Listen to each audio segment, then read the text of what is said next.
Bien, antes que nada quisiera preguntarles a ustedes, ya el doctor Velázquez les habló de la espirometría, les dio un señalamiento de los estudios que hay que realizar, pero mi duda cuando empiezo una plática, sobre todo cuando la espirometría tiene un papel importante, pues es precisamente preguntarle al auditorio si realmente conocen lo que es una espirometría. Entonces, si me hacen el favor, los que conocen la espirometría pulmonar, levanten la mano. 3. Ok. ¿Quién se ha realizado personalmente una espirometría? 2. Bien. 3. Si yo les pusiera en este momento una espirometría en sus manos, ¿sabrían reconocerla? No. Bien. ¿Todos son médicos generales? ¿Sí? Bien. Pues ese es el gran reto precisamente cuando me invitan a estos foros, porque tengo por un lado pues obviamente el compromiso de darles la información acerca de estas enfermedades y por otro lado siempre surge el gran reto de tratar de transmitirle dentro de esta hora de esta plática pues la información básica sobre el estudio de la espirometría. De tal manera que en esta ocasión, bueno, pues vamos a abordar la enfermedad pulmonar obstructiva crónica. No cabe duda que el tabaquismo, si ustedes lo ven, pues puede ser uno de los vicios más antiguos desde que existe el ser humano.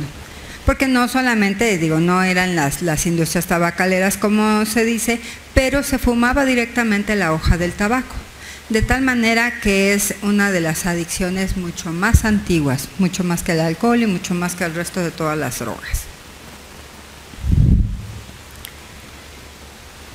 Y en la misma manera hemos tenido que ir madurando los conceptos sobre la enfermedad que se produce por el cigarro, por la bronquitis crónica. Si ustedes se fijan, estas siglas GOLD, ¿quién conoce la clasificación de GOLD para EPOC? ¿No? ¿Conocían la clasificación de GINA para asma? Nadie. Bien. Resulta interesante porque los esfuerzos mundiales, las organizaciones globales para instituir o para estandarizar el tratamiento del asma, desde los 90 realizaron el consenso del GINA y este estaba enfocado particularmente para los países en vías de desarrollo y estaba encaminado para la población de la medicina general. Siguiendo sus pasos, en el reciente 2000, se crearon los criterios de GOLD, que es el equivalente del GINA para el asma, pero en su caso para la bronquitis crónica, y tiene la misma intención, estandarizar el diagnóstico y el tratamiento para esta enfermedad. De tal manera que GOLD desde el 2000 se empezaron a juntar los expertos, sacaron sus consensos, se actualizó en 2003, 2006 y 2010. Desde el 2003 se le dio la definición a la bronquitis crónica como un diagnóstico clínico con, ustedes deben de recordar muy bien este concepto, presencia de tos y expectoración diario por un periodo de 2 a 3 meses continuos durante 2 años consecutivos. ¿La recuerdan? Ese es el concepto de la bronquitis crónica, el concepto clínico, y lo manejamos desde hace más de una década. Y por el contrario, el enfisema, como el aumento superior al normal del tamaño de los espacios aéreos distales al bronquiolo terminal y destrucción de las paredes alveolares. Y el enfisema se trataba eminentemente de un diagnóstico histológico.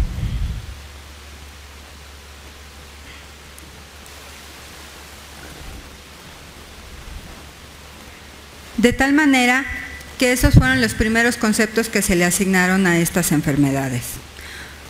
Vean ustedes, desde el 96 se modificaron los factores de riesgo porque antes se decía que bronquitis crónica era sinónimo de tabaquismo, pero conforme hemos urbanizado nuestro estilo de vida, pues resulta que se han sumado otros factores de riesgo, entre ellos obviamente el tabaquismo. El 80% de los pacientes con bronquitis crónica, el factor de riesgo responsable ha sido el tabaquismo. La exposición al humo de leña, sobre todo en nuestros medios, es el segundo lugar. Las infecciones respiratorias crónicas, y entre ellas incluyo a los pacientes asmáticos maltratados, mal diagnosticados durante años, que se les ha permitido la instalación de la remodelación de la vía bronquial, y por último la contaminación ambiental. En los años 50, 40, 50, el tabaquismo fue una connotación de estatus social, ¿sí? Junto con la liberación femenina se generó esa necesidad de extender las capacidades de la mujer, incluyendo las adicciones. Y persiste hasta nuestros días. ¿De acuerdo? Ahora bien, vean ustedes. El cigarro desafortunadamente tiene de los más altos contaminantes, tiene más de 4,000 químicos dentro de la manufactura de un solo cigarro. Desde los encendedores, vean ustedes, tienen ácido esteárico, que se utiliza para ceras de vela, cadmio, que se utiliza para las baterías, que todos reconocemos como grandes tóxicos, la hexamina, que es una sustancia que utiliza como encendedor para barbacoa, el tolueno, que es un solvente industrial, la nicotina, que también se utiliza en los insecticidas, amoníaco, obviamente pinturas, metanol como combustible de petardo, el monóxido de carbono producto de la combustión del cigarro, incluye arsénico, que es un veneno, el gas metano, el ácido acético y obviamente los productos de combustión al momento de encender el cigarro de los encendedores. De tal manera que estos son solo algunos de los grandes contaminantes a los que nos vemos nosotros expuestos durante cuando emprendemos un cigarro. Ahora, conforme ha ido avanzando el conocimiento sobre todos estos aspectos, y hemos reconocido que tenemos que ampliar nuestros horizontes y tenemos que ampliar nuestra definición sobre la bronquitis crónica.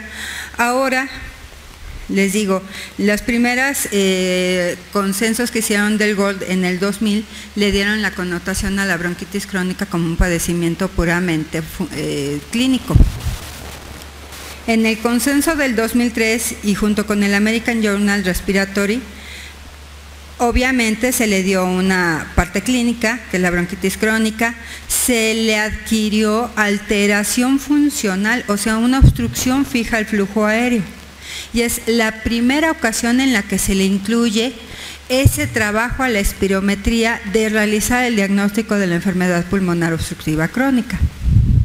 Obviamente hay alteraciones estructurales, pues más que nada dadas de la remodelación de la vía aérea, del daño del tabaco y de los demás factores ambientales, y en este momento seguía siendo la etiología, el tabaquismo, el primer lugar. Más del 80%, les vuelvo a repetir, de los pacientes con EPOC son por tabaquismo.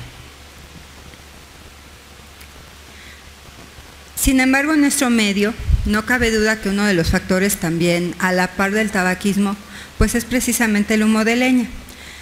Para nosotros es una fuente de energía barata. En Estados Unidos, por ejemplo, se utilizaron 123 millones de toneladas de madera en los 80s. Según la OMS, en el 85, la madera se usó en el 30% de los hogares urbanos, obviamente en el 90% de los hogares rurales. Son 1.280 millones de personas usando madera como combustible para cocinar o para calentar agua o para ellos calentarse en lugares muy fríos. Para el 1997, el 48% de los hogares en México siguen consumiendo leña. Son 18 millones de toneladas de madera por año. Obviamente, el consumo per cápita en las zonas rurales es de 54 kilos de madera por mes. De hecho, si ustedes si les preguntan a estas poblaciones, es muy frecuente que todas las poblaciones de Michoacán, de Puebla, de Guerrero y el sureste, todas absolutamente prefieren utilizar la madera como combustible que el gas, que por cierto, entre otras situaciones, pues le sale muchísimo más caro, de tal manera que sigue siendo la fuente de combustible para una gran parte de nuestra población. Ahora, aquí les pongo los cambios anatomopatológicos. Obviamente, a nivel de bronquios va a haber hiperplasia de glándulas mucosas, del músculo liso y engrosamiento de la pared bronquial. La consecuencia funcional pues es que va a disminuir el flujo aéreo al final de la expiración y va a haber obstrucción de las vías aéreas pequeñas. A nivel de los bronquiolos va a haber estrechamiento de la luz, tortuosidad bronquiolar, pérdida de los puntales alveolares y en ese momento va a empezar a haber destrucción del lobulillo acinar y esto va a incluir los cambios de obstrucción de las vías aéreas.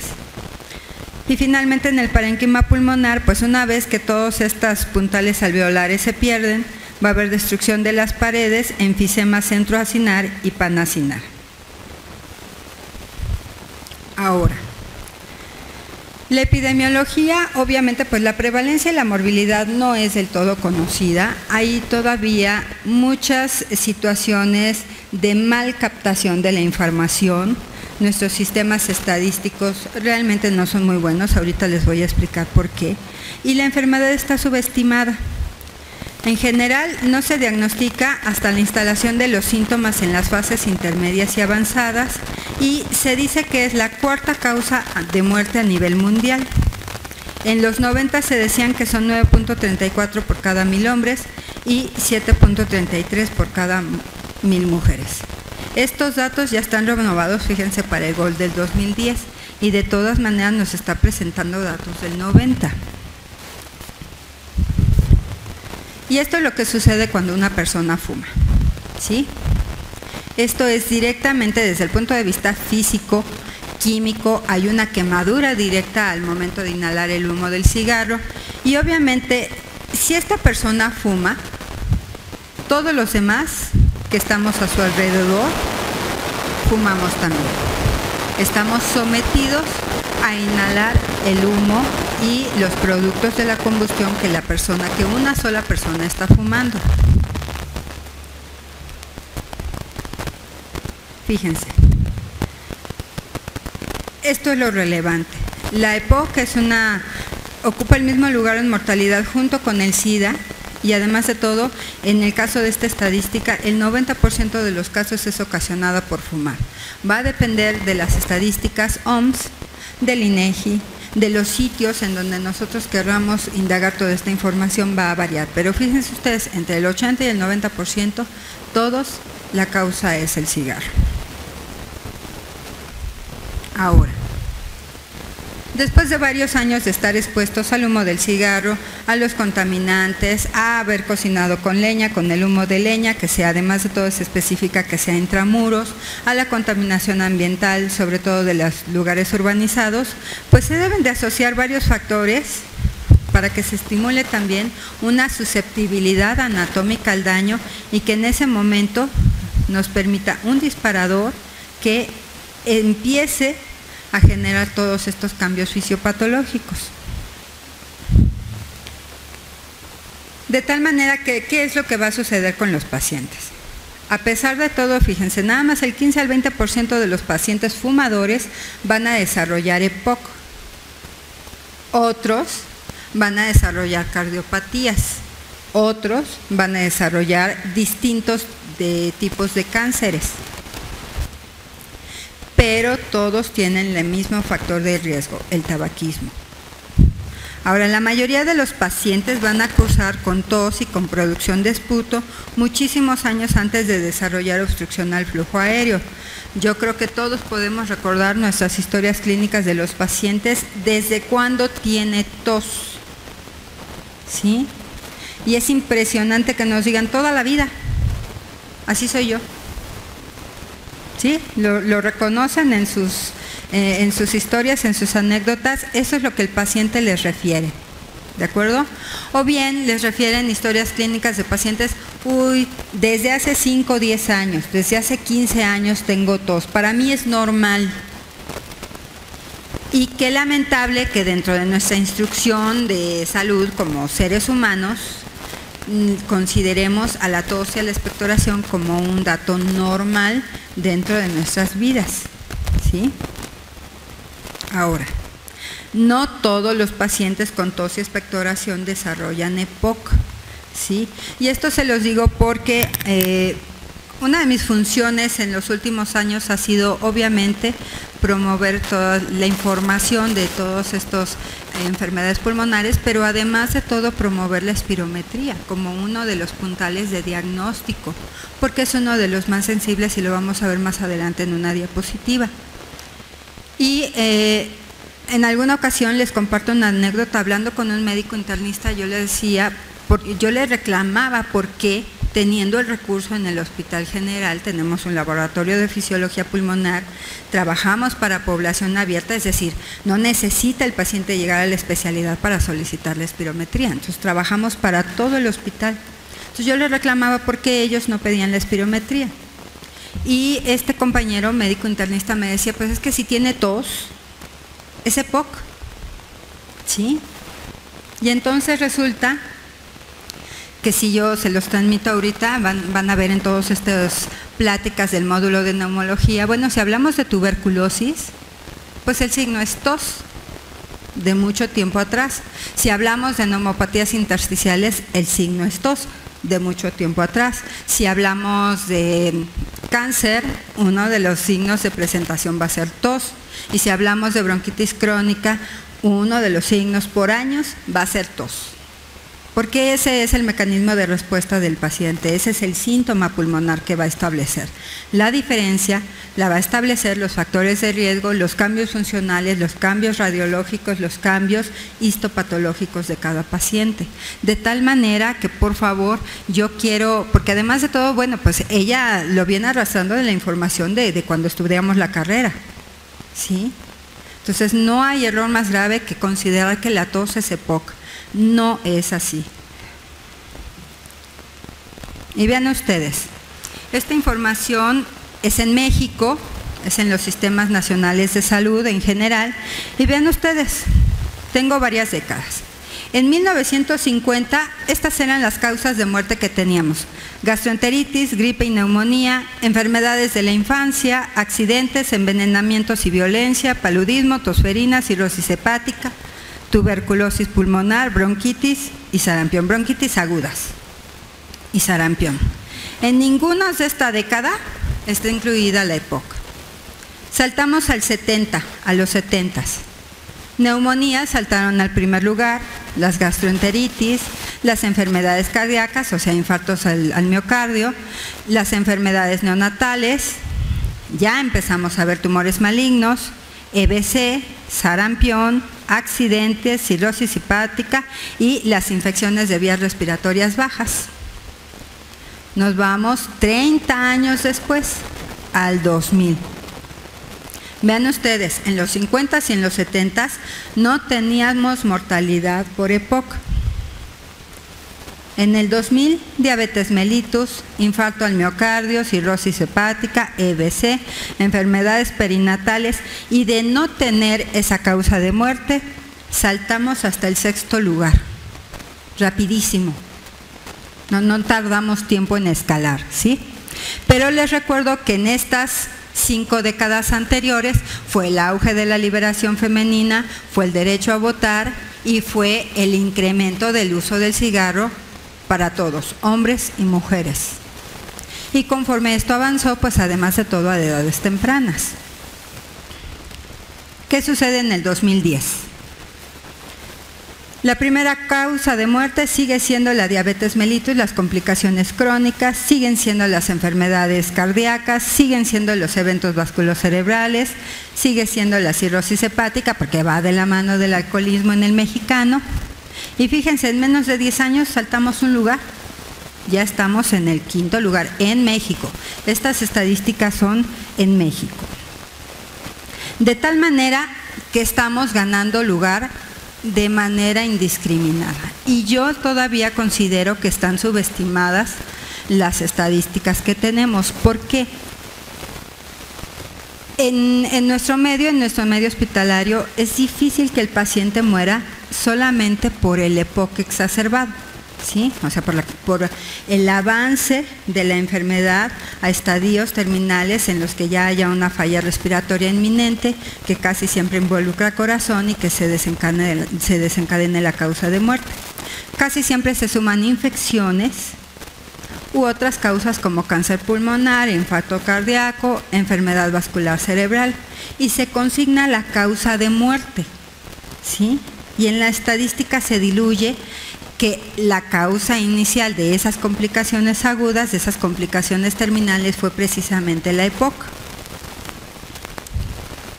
Vean ustedes, en relación a esto salió un artículo, una carta al editor en junio del 2011 que dice que la enfermedad coronaria como tal ocupa el 12% de las muertes a nivel mundial. Los eventos cerebrovasculares el 9.7%.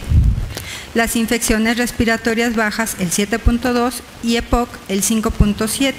Bueno, si sumáramos realmente las muertes por neumonía, cáncer pulmonar, EPOC, alcanzarían alrededor del 17% de las muertes a nivel mundial.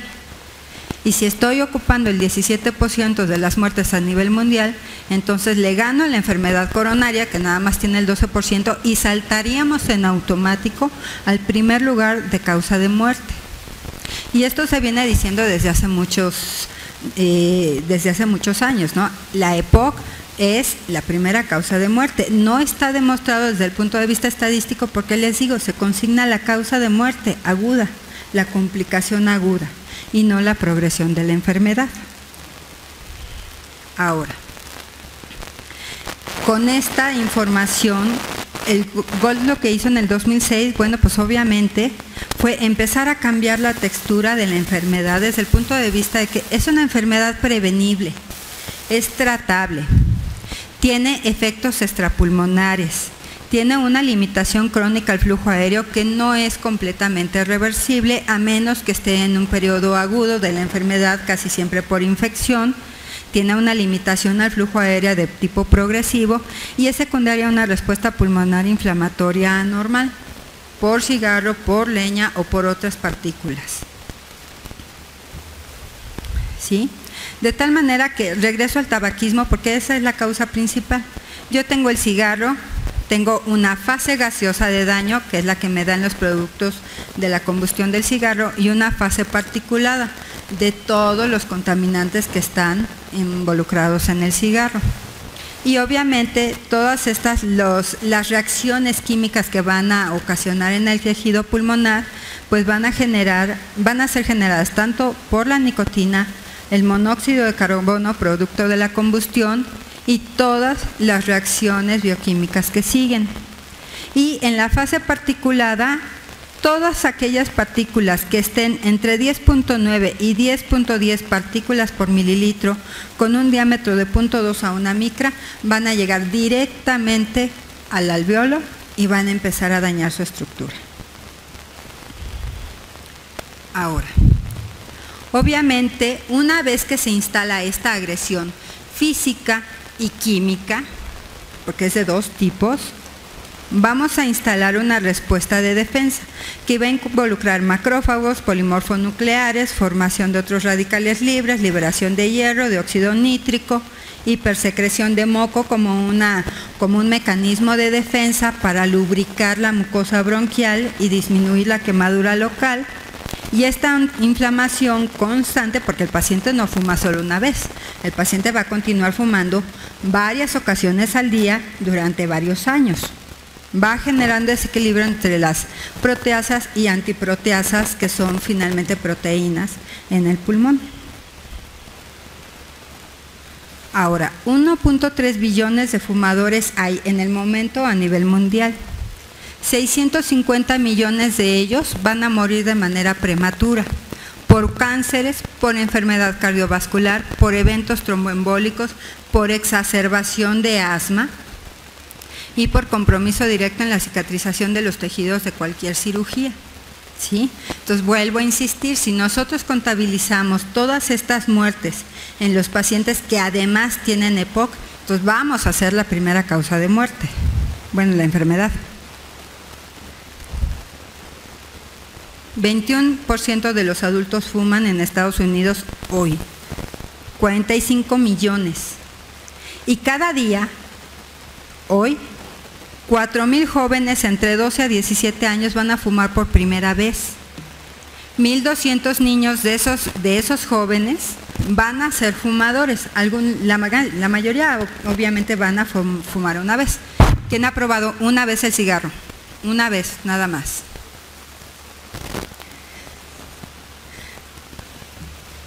Pues yo diría que todos, ¿no?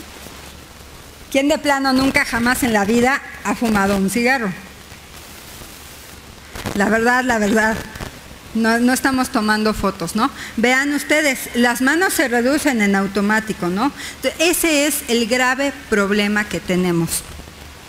De esos 1,200 niños que van a ser fumadores, estamos hablando de 36,000 al mes, estamos hablando de 432,000 al año, estamos hablando de 4 millones en una década, estamos hablando de una población en 10 años, de 22 a 27 años, que hoy, 26 de junio, empezaron a fumar, ¿sí?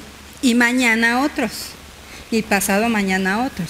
De tal manera que en una década vamos a seguir siendo, por mucho, la primera causa de muerte, y en población cada vez más joven. Ahora, esto es lo que yo les quería mencionar. Si nosotros dejamos a un paciente a libre evolución, la historia habitual es que, vean ustedes, yo tengo aquí síntomas clínicos, la espirometría, gases arteriales y la radiografía de tórax. Y los números que tengo aquí abajo son los grupos de edad. Desde los 35 años, un paciente que fuma puede tener tos y expectoración. Los gases arteriales desde los 35 hasta los 50 años me van a parecer normales. La radiografía de tórax me va a parecer normal. ¿De acuerdo? Esa es la conducta habitual de seguimiento de nuestros pacientes en la actualidad, a nivel de medicina general, a nivel de medicina interna y a nivel de neumología, ¿sí? No pedimos la espirometría. Si nosotros empezamos a utilizar el seguimiento, la herramienta funcional como debe de ser, vean ustedes, en los primeros años puede ser normal, porque tenemos una gran reserva pulmonar. El doctor Velázquez les mencionó, tenemos 100 metros cuadrados de alvéolos. Es una gran superficie. Entonces tengo que dañar una gran cantidad de esos metros cuadrados para empezar a tener síntomas. Pero vean ustedes, es el único estudio con la sensibilidad suficiente para que en los primeros años de edad empiece yo, si ya tengo una espirometría normal y al año le realizo un seguimiento y al año otro, me va a permitir graficar la pérdida de la función pulmonar, la pérdida del BF1. Pregunta, ¿reconocen todos estos términos? ¿Sí? No. ¿Han visto cómo se realiza una espirometría? ¿Sí? ¿Todos? Levanten la mano, por favor. El doctor Pérez Romo no. De acuerdo. Se los digo porque el estándar de diagnóstico para la época en la actualidad se considera la espirometría con reto con broncodilatador. ¿Sí? De tal manera que yo no puedo decir hoy que un paciente tiene enfermedad pulmonar obstructiva crónica si no tengo en mis manos la espirometría con reto con broncodilatador. ¿De acuerdo? Obviamente para esto pues necesitamos, según los lineamientos, ya está el Task Force por parte de todas la especialidad neumológica de todas estas comunidades, ATS, ALAT, todas ya hicieron un consenso en el que dijeron que el GOLD, el estándar de oro para diagnóstico es la espirometría con reto con broncodilatador. ¿A qué pacientes? Ellos mencionan que pacientes con tabaquismo, con antecedente laboral, con antecedente de inhalación de polvos, de humos, con síntomas clínicos, obviamente una edad media de más de 40 años, tos, expectoración, con disnea y con sibilancias. Entonces, la tos no es el único síntoma, es compartido por muchas enfermedades y puede o no haber tos en el paciente. ¿Qué necesitamos? Pues obviamente ahí sí está uno de los principales problemas. Necesitamos un laboratorio de fisiología y además de todo un laboratorio de fisiología que esté con personal capacitado, entrenado para realizar estudios de calidad. ¿Por qué se los menciono? Porque van a encontrar una gran cantidad de médicos con espirómetros portátiles de bolsillo. Hoy, el otro día me ofrecieron de un laboratorio un espirómetro que cabe en la palma de la mano, ¿sí? Cada vez son más pequeños, son más accesibles, ¿de acuerdo? Eso no significa que las personas que lo usen, lo sepan usar, sepan hacer el estudio, sepan calificarlo y sepan distribuirlo al resto de la población, de tal manera que también tenemos que aprender a reconocer la espirometría para saber si es un estudio con calidad y si podemos calificarlo. Y eso obviamente pues nos hace la tarea más ardua. Los criterios diagnósticos, les insisto, la sospecha clínica, primero, mayores de 40 años, que estén expuestos a factores de riesgo, que tengan síntomas crónicos y que yo demuestre por espirometría obstrucción al flujo aéreo, con una relación BF1 capacidad vital de menos del 70% en la fase post-broncodilatadora, ¿sí? Esa es la actualización que se hizo de GOLD en el 2010. Y aquí viene un fenómeno en el que se separa la información médica. GOLD lo estableció porque este parámetro, la relación BF1 menor de 70, pues es muy fácil de aprender, es muy fácil de recordar. Es un término que se puede distinguir fácilmente de la espirometría y en ese aspecto puedo clasificarlos. Pero insisto, GOLD está hecho para manejar todo esto, para concentrar una información sencilla, simple, desde medicina general hasta las otras especialidades. Sin embargo, para la especialidad se ha visto comprometida porque también estamos considerando que hay adecuaciones que hay que hacer en toda la población, sobre todo por el paso de la edad, ¿de acuerdo?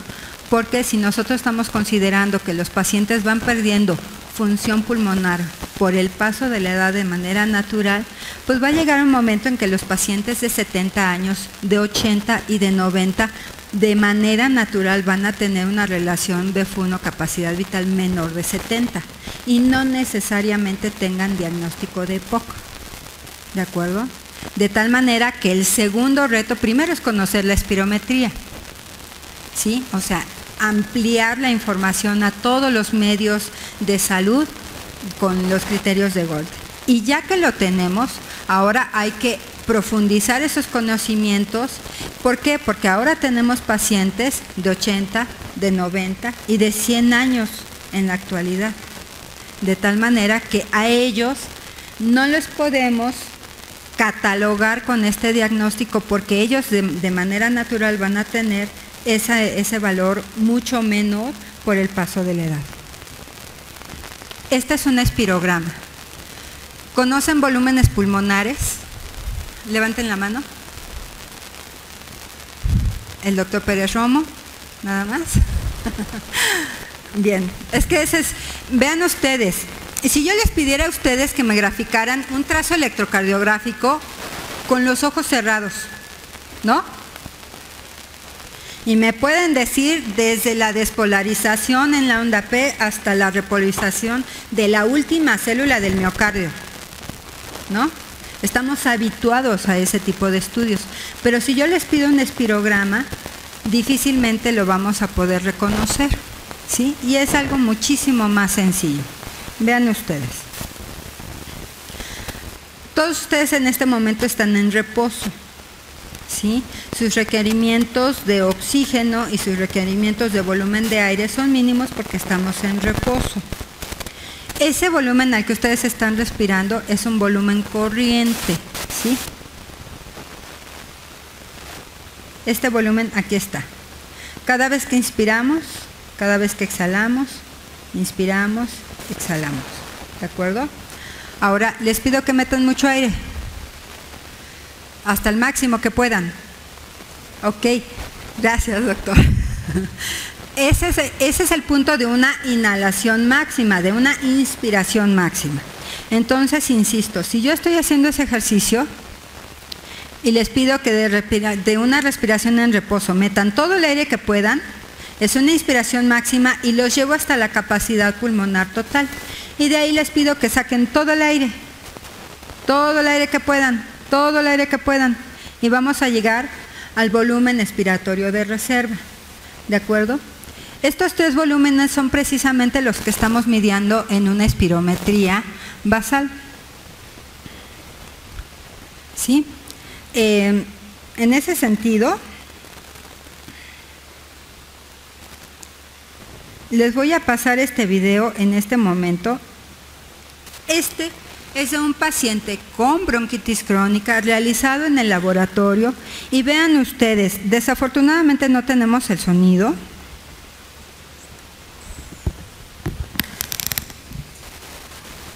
Vean ustedes, el esfuerzo que tiene que realizar el paciente lo llevamos de una respiración en reposo, una inhalación máxima y vean cuánto tiempo está manteniendo el paciente la exhalación. Ahora me voy a dirigir a la pantalla para que ustedes puedan ver la gráfica que estamos realizando. Es un paciente con obstrucción crónica y aparte de todo un grado avanzado. Vean ustedes, le pedimos nuevamente que se vuelva a conectar, está respirando en aire corriente y vean ustedes, el momento en que empieza a exhalar y saca todo el volumen de aire, ¿sí? Y esta es una típica curva de un paciente con obstrucción. Vean ustedes cuánto tiempo tarda. Lo normal es que hagan una curva muy recta precisamente del volumen que están sacando. De tal manera que el paciente tiene que soplar de 6 a 10 segundos para que logre sacar todo su volumen. Cada vez que hacemos una espirometría les hacemos de 6 a 8 maniobras para que realmente consigamos el mayor esfuerzo. Y se puede ver realmente que el paciente está realizando el mayor esfuerzo. Vean ustedes, está durando más de 8 segundos la maniobra, ¿sí? Todos los espirómetros nos dan en ese momento una pantalla del control de calidad de la maniobra y nos da los datos. Ahora sí, voy a regresar a la presentación y nos va a dar este tipo de curvas, ¿de acuerdo? Vean ustedes, es un inicio de la maniobra rápido, ascendente, prácticamente recto, normalmente hace una rodilla y luego de ahí mantiene uno el volumen por 6, 8, 10, 12, 14 segundos. Con que me cubre el paciente entre 6 y 10 segundos, yo aseguro que el paciente exhale todo el volumen y nos da patrones funcionales específicos. Porque si conseguimos que lo haga en una situación específica de calidad, con un entrenamiento, con un máximo esfuerzo, yo puedo repetirle a ese paciente esa maniobra tantas veces querramos en el paso del tiempo y nos va a dar patrones específicos. Y esta es la velocidad con la que exhala el volumen y nos va a dar este tipo de curvas que generalmente parecen un triángulo con una parte ascendente muy recta, un pico que es el que significa el esfuerzo del paciente y un descenso prácticamente lineal hasta la línea 0. De tal manera que, bueno, ya tengo el paciente, tengo los antecedentes, tengo el factor de riesgo, llega al laboratorio, le hacemos la espirometría y ¿qué es lo que vamos a encontrar con él? Disminución del BF1, disminución de la relación BF1 capacidad vital, un volumen residual alto, una capacidad funcional residual alta, capacidad de difusión baja porque como va a haber pérdida del tejido pulmonar, pues obviamente esto se va a alterar, distensibilidad aumentada por atrapamiento aéreo, las pruebas de detección de la vía aérea pequeña, va a haber volumen de isoflujo aumentado, cierre aumentado, hipoxemia y retención de CO2. Dependiendo del estadio clínico de la enfermedad, vamos a tener todos estos cambios funcionales como parte del deterioro.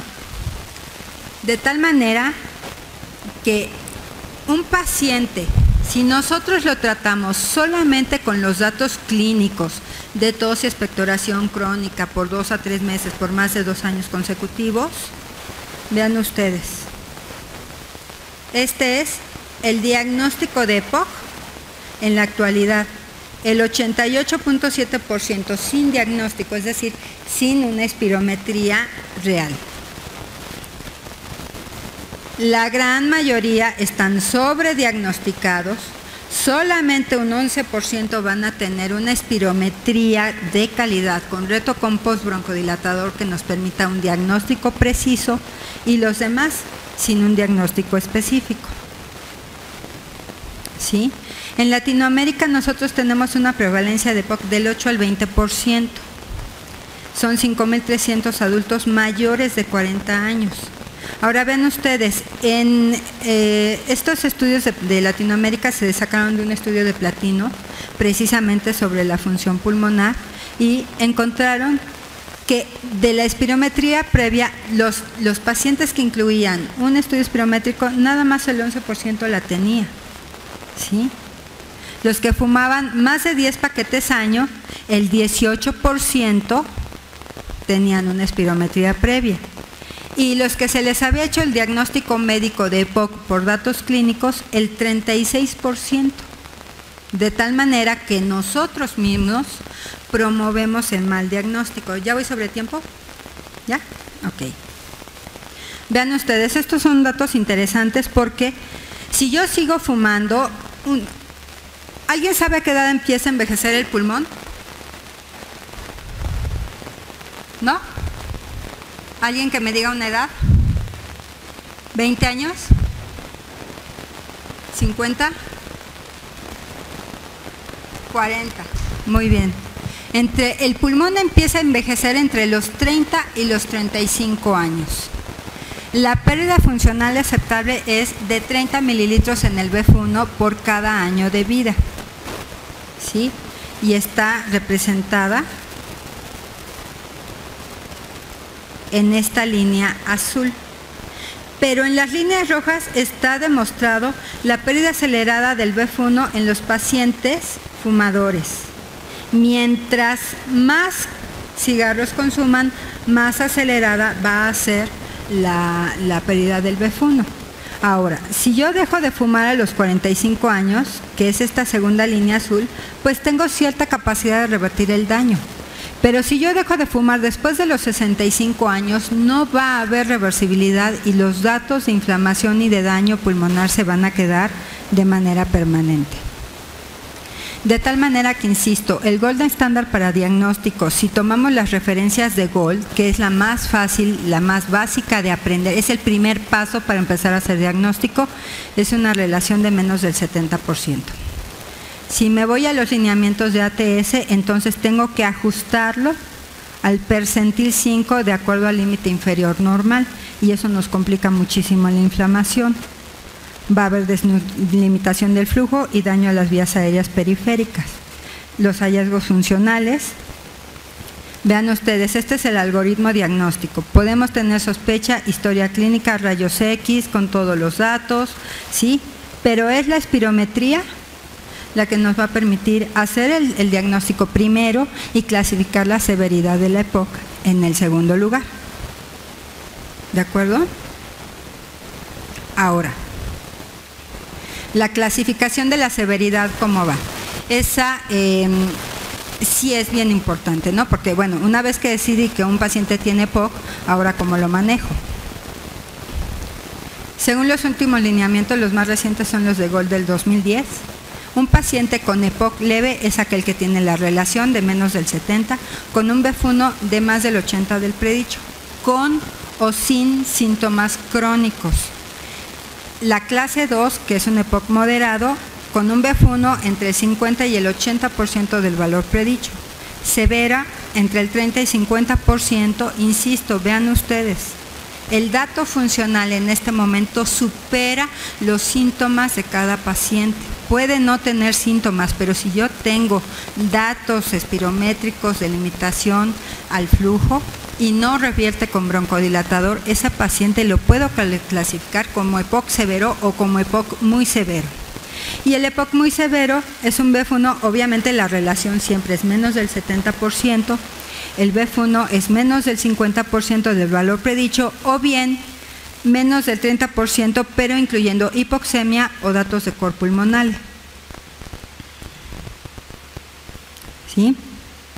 Es lo mismo, voy a adelantar estas. Esta me interesa porque vean ustedes, si nosotros decidimos, ya reconocimos que el GOLD es el paso básico y queremos profundizar el diagnóstico, vean ustedes, esta es la relación de BEF1 desde los pacientes de 20 años hasta los pacientes de 80 años. Y en ellos se graficó el percentil 5 de la normalidad en población mexicana. Y se vio que, vean ustedes, hay pacientes de 20 años que si yo los califico en el 70, pues obviamente estoy dejando escapar a muchos pacientes que tienen daño pulmonar por la edad que no estoy diagnosticando adecuadamente. Y si yo insisto en manejarlos a los de mayor edad en este límite, pues obviamente estoy sobrediagnosticando la enfermedad en los pacientes mayores. De tal manera que el límite inferior de acuerdo a la edad va por décadas y por sexos.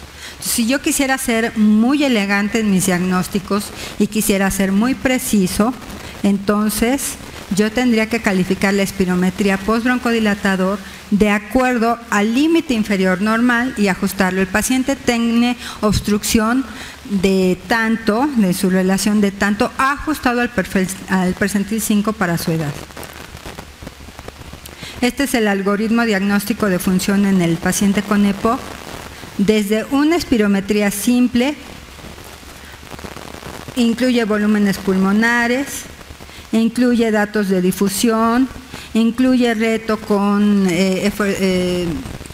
pruebas de ejercicio cardiopulmonar, de tal manera que vean ustedes, yo realmente estoy en este paso del diagnóstico del paciente con EPOC.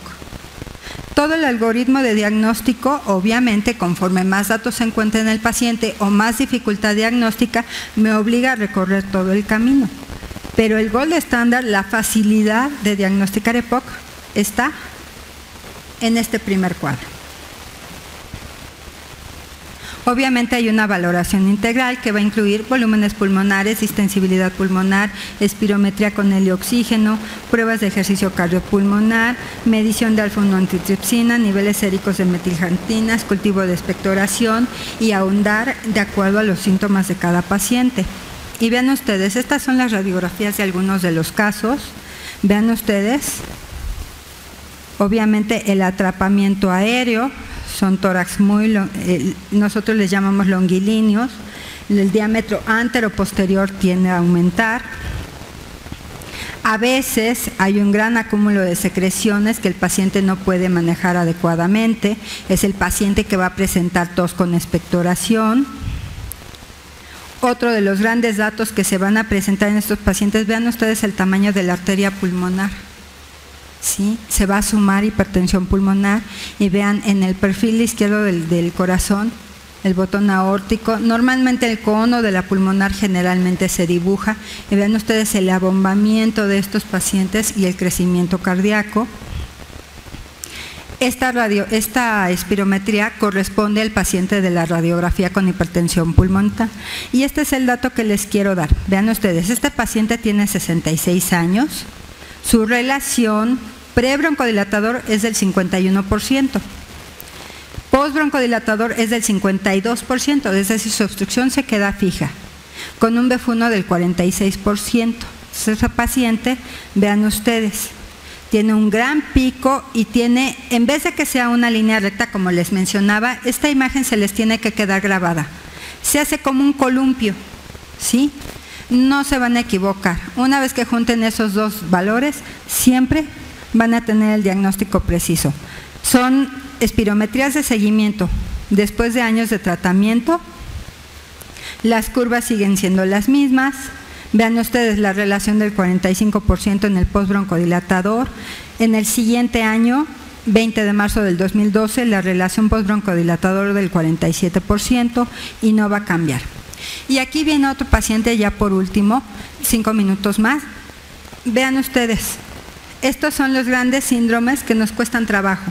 A este paciente lo vamos a estudiar por un cáncer pulmonar. ¿Sí? Vean ustedes el tumor, vean ya inclusive aquí hay una lesión satélite. Les traje, vean ustedes, tiene vasos que lo alimentan directamente al tumor. Ven como entra directamente en el tumor. Es un tumor de 4 centímetros, tiene nódulos satélite, tiene ganglios. Vean aquí en la arteriografía las diferentes ramas que están alimentando al tumor. Está obviamente bastante grande. Y vean ustedes, a nivel de la suprarrenal ya tiene datos de metástasis. Entonces, de entrada es un paciente con un estadio clínico 4 de un CA broncogénico. Lo vamos a estudiar por el cáncer. Va a morir por el cáncer, pero oh sorpresa, vean la curva que tiene. Su relación pre-broncodilatador es de 57, la post-broncodilatador es de 58. Este paciente además tiene EPOC. Y eso obviamente dificulta toda posibilidad de tratamiento paliativo para el cáncer pulmonar. Y aparte de todo venía agudizado, venía infectado, porque tiene una reversibilidad en ese momento, aunque la obstrucción queda fija, del 12 y 14%. Gasometría arterial, si queremos también, si los pacientes tienen datos de cor pulmonale, bueno, obviamente la gasometría arterial.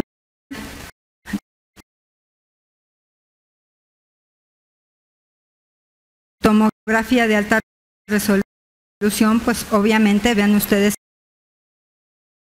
este otro paciente con enfisema, la gran destrucción del parénquima pulmonar, de tal manera que por último el tratamiento en la etapa leve es la disminución de riesgos, dejar de fumar, no hay más. Le puedo dar inclusive tratamiento broncodilatador si lo amerita, pero si el paciente no deja de fumar, no es efectivo el tratamiento. Le puedo dar vacunación, le puedo dar broncodilatadores de corta acción cuando sea necesario, porque estamos hablando de una etapa leve, y el seguimiento espirométrico. En la etapa 2, broncodilatadores de larga acción, y entre ellos nosotros tenemos en el mercado 4 en la actualidad: formoterol, salmeterol, tiotropio e indacaterol. Todos ellos son de monodosis, una vez al día el inhalador, y es lo único que necesitamos. Obviamente rehabilitación dependiendo de la severidad, ¿no? Todos conocemos Spiriva, todos conocemos el broncodilatador de corta acción para el paciente con EPOC, que es Convivent, el Ombrice, el Foradil. En la etapa 3 necesito sumar esteroide inhalado, sobre todo si hay exacerbaciones frecuentes. En la etapa 4 obviamente considerar oxígeno suplementario, considerar tratamiento quirúrgico si estamos hablando de pacientes con una gran destrucción de parénquima pulmonar y de atrapamiento aéreo, de tal manera que conforme más avanza la enfermedad del paciente, mayor apoyo terapéutico va a requerir.